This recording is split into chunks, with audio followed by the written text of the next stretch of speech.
Good morning, everybody. John here with FNP Wargamers, and this is the FNP Morning Show. I was not intending to do a show this morning. I have to rush out of here real soon, grab some breakfast, and head into work to fight off the teeming hordes of shoppers on Black Friday. So, if you are one of my fellow retailers, I'm hoping you are wearing your uniform proudly and you're prepared to fight off the illogical and the craziness that seems to ensue on every Black Friday. In particular, if you're working at stores like Best Buy, Target, Walmart, Macy's, man, I really feel for you. I really do. I know it. I work at a small retail store, and this will be my first Black Friday at this retail space. Last year was busy. The last 2 years was busy at the other retail store that I was helping run or work at, and I have no idea what this one's going to be like, especially since we've increased our advertising. We've increased our clientele by about 17%, which is actually huge in retail. So I have no idea. I think I'm ready. I think I'm ready to deal with, at least I know I'm ready to deal with the logical customers, the logical Black Friday bargain buyers. They're easy ones to deal with because they know what they want. They're not going to come in and try to haggle and hassle and get bent out of shape if you don't have a certain product. There's always that 10%-ish. I like throwing 10% out there because it's usually less than 10% of your customers that, or even players if you're playing in tournaments and stuff, that might cause a scene or might not necessarily be a bad individual, but might create a bad shopping experience because you're already sold out of something that you had set aside for Black Friday, not Black Library. Though if you do have stuff available for Black Library on Black Friday, kudos to you. I think we've got some special deals at the store for that. So good luck to everybody out there.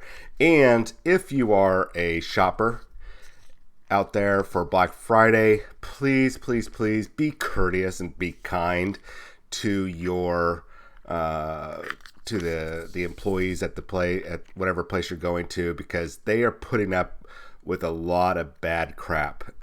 At least say thank you or good morning, or maybe first say, hey, good morning. Don't go, well, there's no price tag on it, so it must be free. Don't do that. They don't want to hear that. Here's what retail people want to hear when you come up in line. If they ask you a question, then you can answer. But don't give them, oh, I just love these deals. I just came all the way out. They don't care. They don't care about your story. They don't care about how you think that should be a better deal or anything else. They want to get you through the line as fast as possible. So have your money ready and be ready to check out. They're going to ring you through. They might give you a pleasant, customary greeting. Like, hey, how are you doing this morning? Good, thank you. Ring you up, give you the price, you pay for it, they bag it, out the door. They don't want to hear your life story. They don't want to hear about bargain shopping. They don't want to hear something that white people tend to say a lot. Well, I guess it's free if there's no price on it. Or, well, can I maybe get a discount on the discount for a discount? I mean, all the silly stuff that I'm going to do an episode in the future, crazy things that white people say. And I've caught myself saying them too, especially in regards to retail.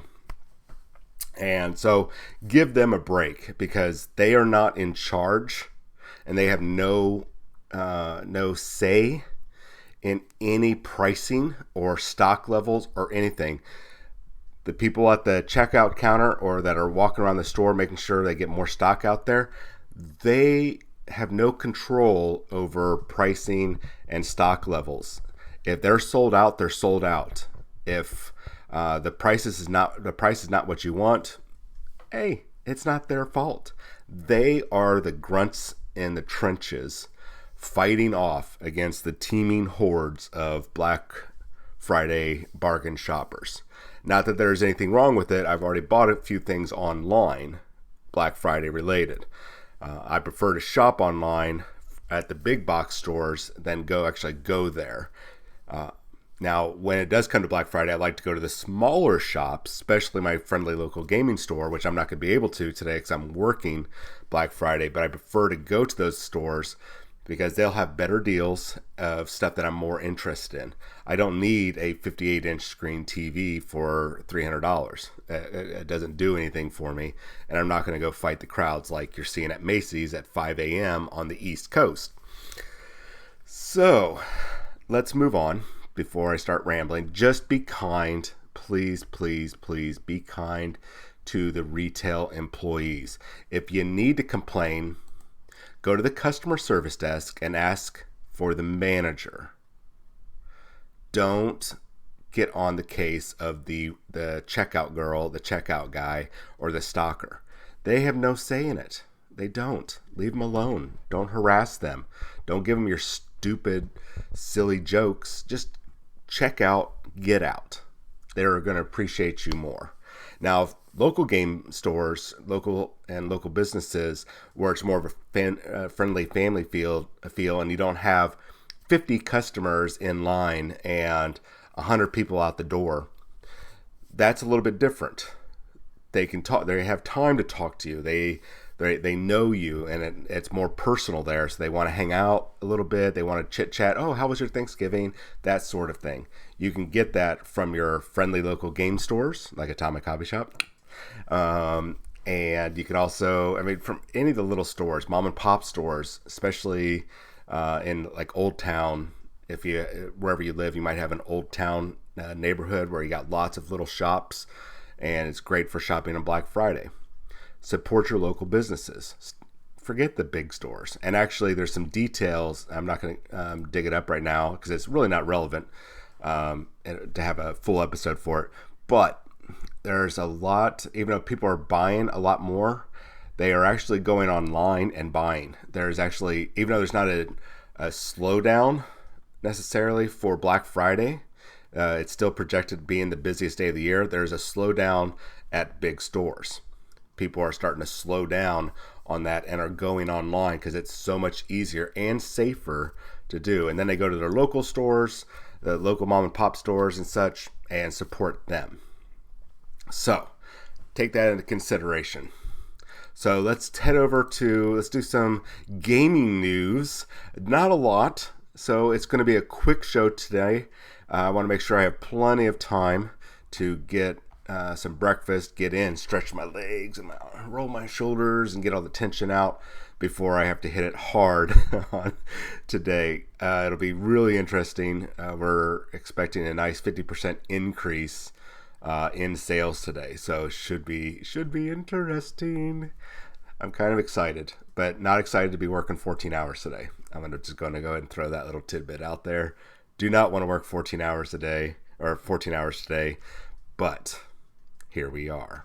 So, only update that we have. Well, you probably have seen some of the updates, and I'm going to say there are a couple images going around right now of the chapter approved, the field manual, or the Mutorum field manual with the points.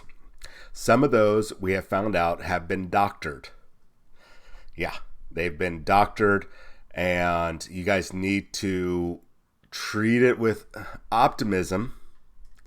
But there have been some fake images out there spreading around. That's not good. The fact that somebody went through and took the time to create fake images of the chapter approved and put that out there for us that's like almost epic level trolling there. That's absolutely freaking ridiculous that somebody would do that. But it's there. I don't know why they would want to do that. Maybe they get a kick out of reading people being tormented or flipping out. Maybe they're getting excited and buying up tons and tons of Tyranids and Blood Angels. And I don't know. It's a little ridiculous in my opinion. And if those people are ever found out, they need to be publicly shamed. That's my opinion, not the opinion of FNP or anything I'm affiliated with. This is John saying, you know what? Shame those guys. Don't hurt. Don't like threaten them or anything. I'm not saying go hunt them down on Twitter, but they need to be made fun of for doing stuff like that.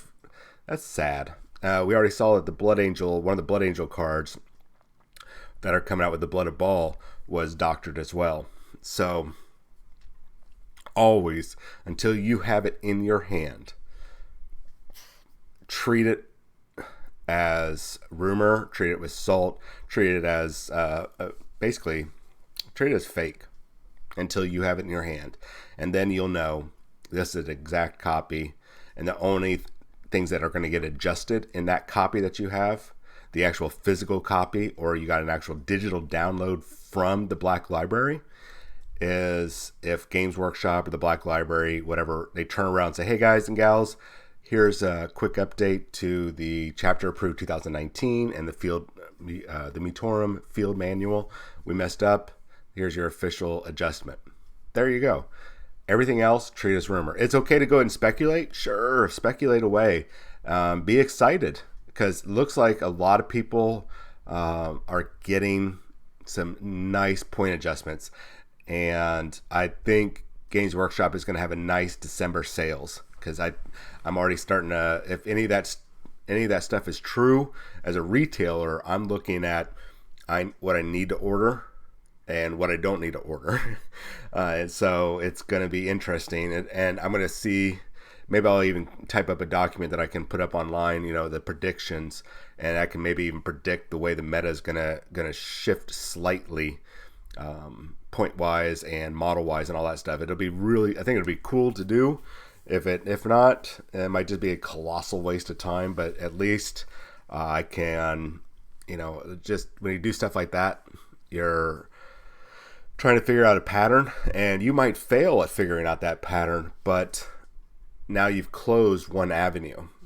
So now you can go, okay, well, I see where I went wrong. Now I can adjust fire, do it again the next time. It's something I think is, there might be something worth doing in there. It still could be a colossal waste of time, but it might be interesting to figure out how the meta shifts according to chapter approved, and how sales shift in relation to that, and on a local level like my store, and on the macro level, I guess I would say that's macro level, like the Games Workshop, watch their stock and such increase. So right now we are ending up June, July, August, September, October, November. Oh yeah, we're just about ready to end up second quarter for them. Their quarter start is June to May, to the end of May, beginning of June, end of May. So we're about ready. We're about a day away from ending the second quarter, which will end tomorrow night. And then it'll be interesting to see how their sales are for that, because they usually do a semi-annual or biannual, whatever, report on their stock and such. So I'm going to give this a quick refresh just in case. Okay, nothing new except for this. I just got rid of that. This lovely little oddball update. Great. Something I have to do two things here. So I have to complain. No, I don't have to. I'm going to give you my opinion, both positive and negative. So we're going to first start with a negative. Oh, look, another tank for Horus Heresy that nobody asked for. Yeah, nobody asked for this. Nobody was like, oh my gosh, we need a light attack vehicle that has interchangeable barrels. That's what we need. Totally. This is so what we needed. Everybody's been asking for this, clamoring for it, with only Horus Heresy rules. Horus Heresy, which is just right around the corner from ending. They were on book 3 in the Siege of Terra is about to drop real soon, if it hasn't already. And next year we should be seeing Horus Heresy book 9, Malevolence. And then we'll probably be going straight into book 10, the Siege of Terra. So, we're right around the corner, and they're cranking out more new models to keep it relevant. And, we still don't have models for a lot of named characters, and we don't have a model for Lionel Johnson, which I imagine then going into this next year, 2020, we're going to see him. In fact, I am laying odds that we are going to see him pop up at Las Vegas Open during the Games Workshop seminar that they have there. Now, I'm pretty sure, you know what? I'm not sure of that. I'm going to say it's a strong possibility. Usually at that seminar, it's Games Workshop only. I know Forge World is a part of Games Workshop, but I think they're going to, who knows, since they're not doing the Forge or the Horus Heresy Weekender, they might combine it in there, or we might see it at Adepticon. So, but I imagine it'll be a big announcement. But they need to hurry up and get it out there, because I imagine they want to get that out before they do the 40K version of him. So let's get into the cool aspects of this vehicle. All right, so the Saber Strike Tank is a new light attack vehicle designed to quickly close the distance to its targets before utterly destroying it. It can be fitted with a range of advanced weaponry and fielded in squadrons of up to 2 tanks. That is a cool aspect. Its speed and flexibility make the Saber a brilliant tactical option for all legions. Big emphasis there on for all legions. There's no Warhammer 40,000 rules, ladies and gents. No Warhammer 40,000 rules.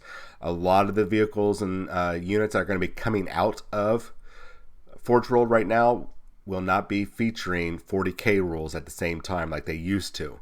If you haven't noticed that recently, it's been happening. This is just the latest. Now, what is kind of cool about this vehicle, yes, I'm saying, here's my positives. I said I was going to give you some positives. I gave you negatives first. Let's give you some positives. And even those negatives were not necessarily negatives. It was just like, what? You have so much other stuff you need to be doing, and you do this. Whatever.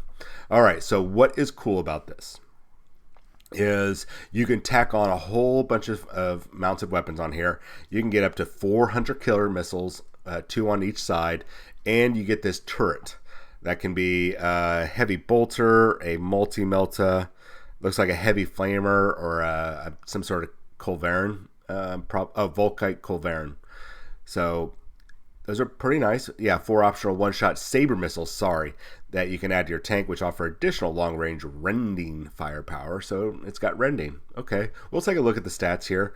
I want to try to get this wrapped up in just a few minutes.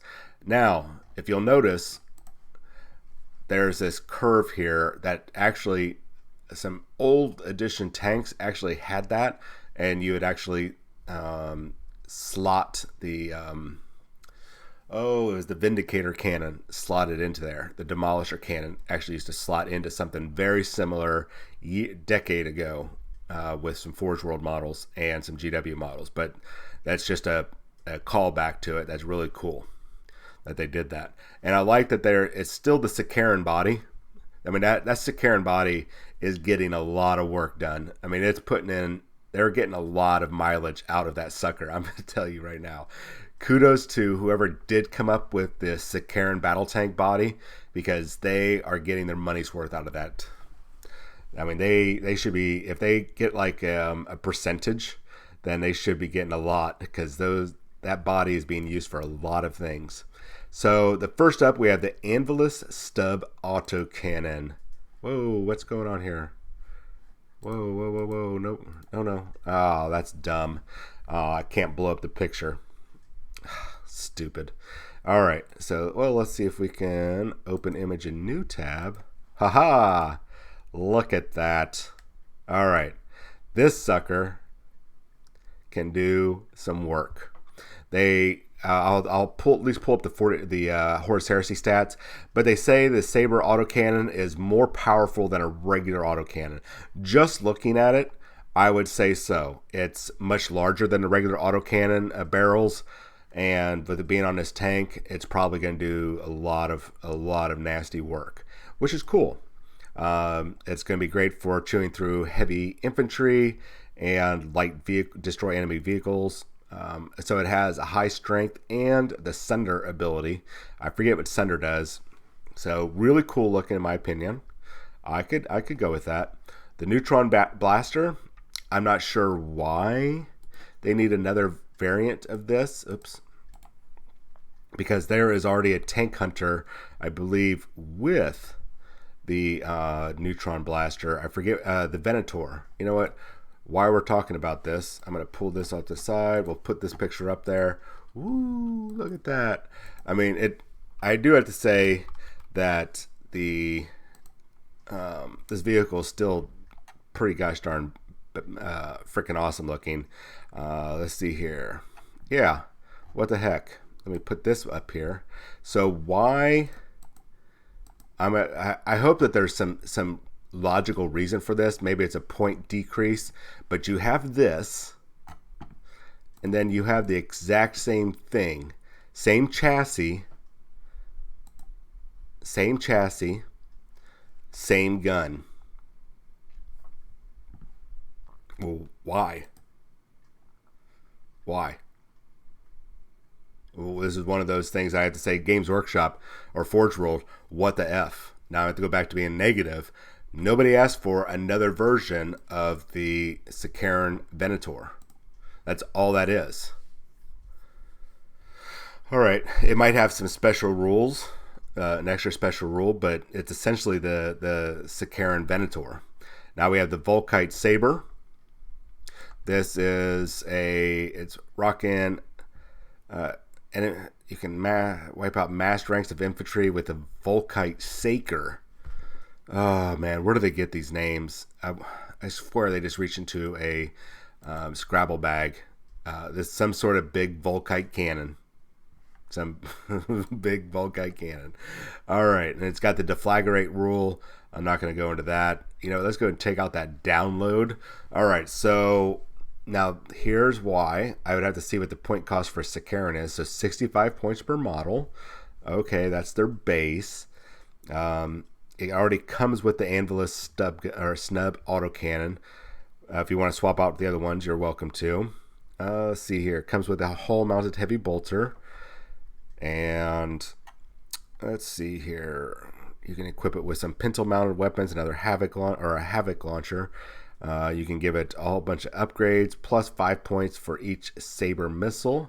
Let's take a look at those stats. Okay, the Anvil snub autocannon, strength 8, AP 4, which would be AP -2 in regular Warhammer 40,000.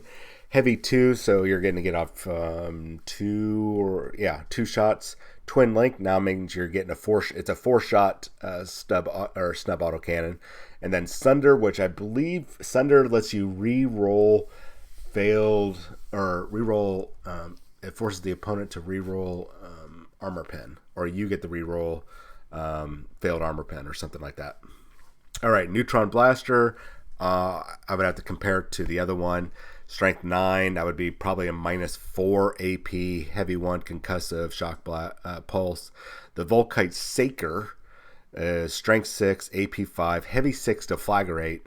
Okay, that's at least a -1 AP, strength 6. Deflagrate just causes more wounds if you roll a 6 to wound. Or I think it's if you kill somebody, it does an additional hit. And then the Saber Missile, strength 6, -2, it would be -2 AP for us. Heavy 1 use rending, so that would be a -3 AP. So that's okay. Not great. I don't think I'd waste the points on that. I would just go for, especially at 65 points. I mean, if I can field 2 of these per choice, dude, heck yeah. Okay, in that case, in Horus Heresy, I would rock a couple of these for sure. Those snub autocannons are worth it. So that's really all I have today. I need to get going here. I just wanted to, Games Workshop knew that I wanted to cover stuff today, and here we go. Psychic Awakening Feeding Frenzy. So the Battle of Baal, they're just talking about it, talking about the successor, the Red Scar. Let's see here. And here's a little bit more information. Here we go.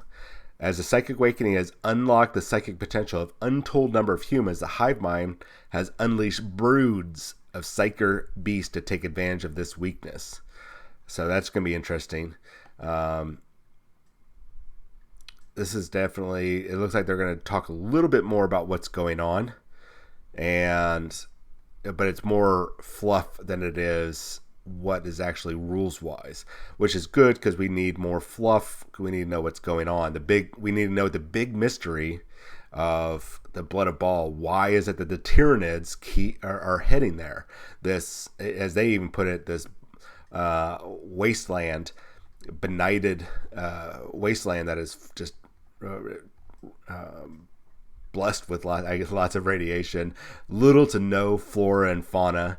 And it's just, why are they going to essentially a dead world? It's a death world, but it's like almost a dead death world, if that makes any sort of sense.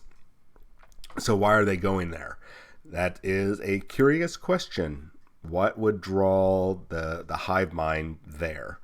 All right, so I guess we're going to find out next Saturday, the 7th of December. Pre-orders go on sale tomorrow, and I think that's it. Good luck out there on Black Friday. Please, please, please be careful. Shop local. If you need to get your big, 58-inch 4K TV for $399 or whatever at Bob's Electronics or whatever it's called, I'm not going to put it out there. Hurry up and do that, and then get over to your local game stores, because they're the ones that you're going to go to play your games, and they need to support them if you want a place to play, because your wife and mom or girlfriend, husband, brother, they don't want you playing at their house. They don't want, especially their kitchen table, and using their fine china as terrain. Shame on you. Cereal boxes does not count as terrain. So support your local game store. Please do that, especially on Small Business Saturday. That's tomorrow. And if your local game store has a website, do a Cyber Monday. Look out for them, please. Anyways, be safe out there. I will see you all Sunday. I'm going to be taking all day tomorrow off. I'll be taking tonight off because I'm working a lovely 14-hour shift. This will be fun. And I'm taking tomorrow off to do I don't know what. So I will see you guys on Sunday at 10 a.m. Central Time. Yes, 10 a.m. Central Time.